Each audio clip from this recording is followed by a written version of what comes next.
Here we have several examples. How do we prove, for example, number 1? Once again, one way to prove it is to use the element method of proof, but it will take long. Instead, let us use set identities. So please take a look at this. A minus B union A intersection B.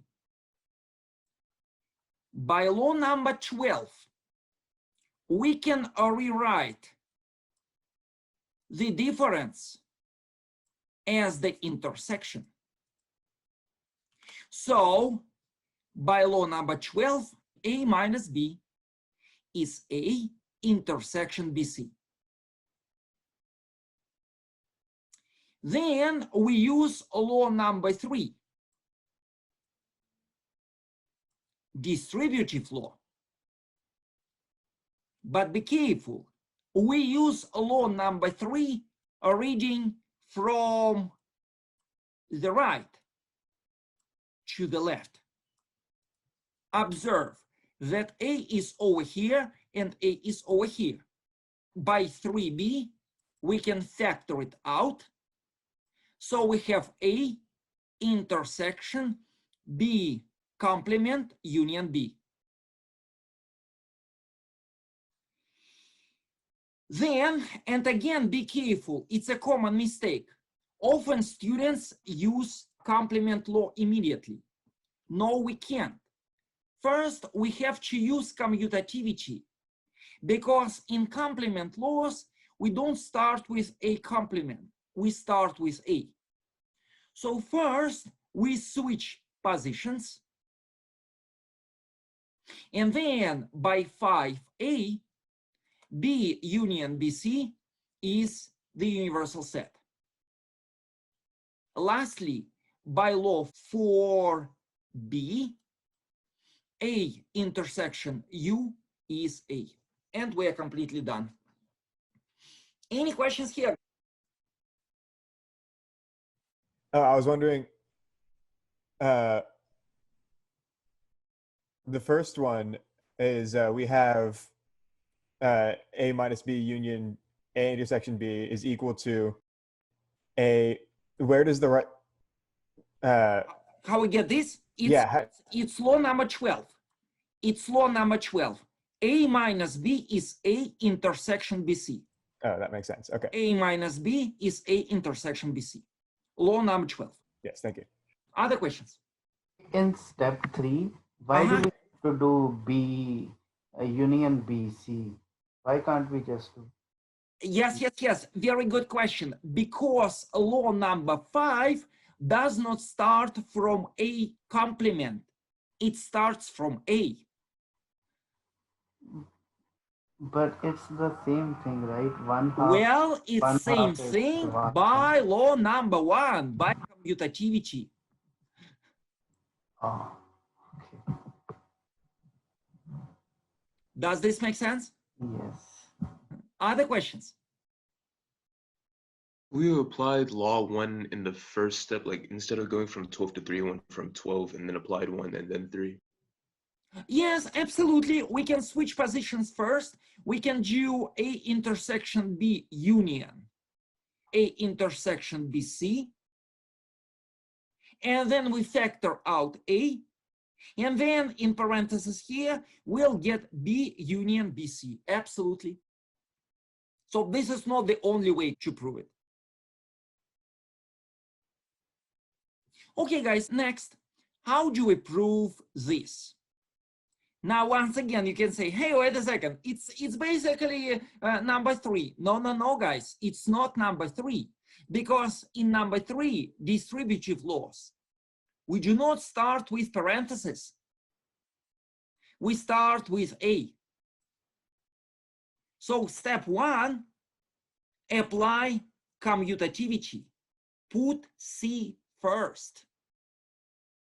Then we apply distribution law. C intersection A union C intersection B. And lastly, commutativity again. we switch positions over here and positions over here. Done. So problem number 2 is a wonderful example of commutativity. We use here commutativity actually 3 times. 1 time here and 2 times here. To jump from here to here and to jump from here to here. Number 3, how do we prove this? Well, we start with 12. We replace C minus A by C intersection A complement. Then we use 12 again in order to rewrite this difference as A union B intersection C intersection A complement and the whole thing complement. Then we use one of the De Morgan's laws. So we use De Morgan's law in order to expand parentheses here. We get C complement and then we replace intersection by union A double complement. Then we use double complement law in order to rewrite A complement complement as A. Then we use commutativity to switch positions.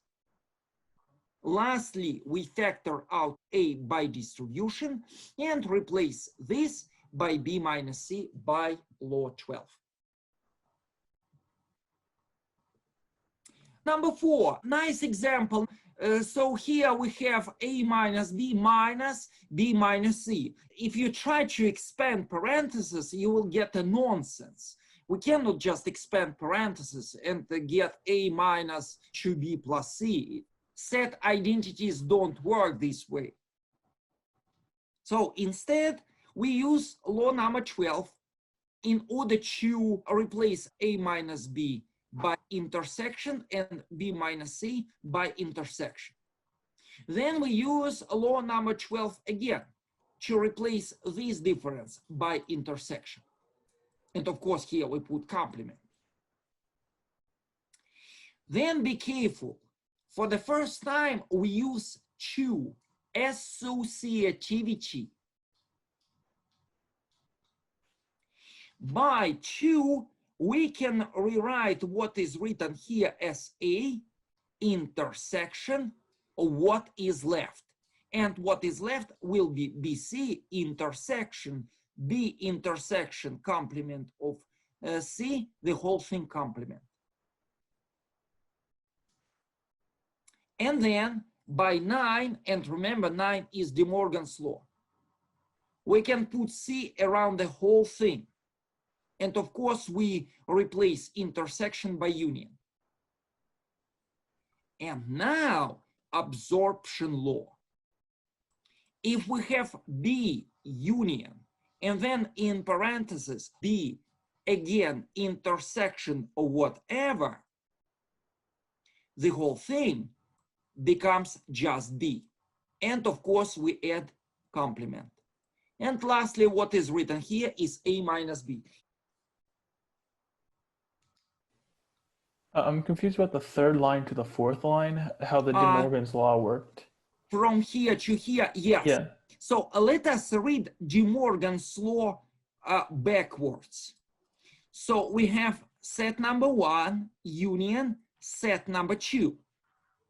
By De Morgan's law, instead of B, we have B complement. Instead of this, we have same thing, complement. And then instead of union, we have intersection. Does this make sense? Yeah, yeah. Mm-hmm.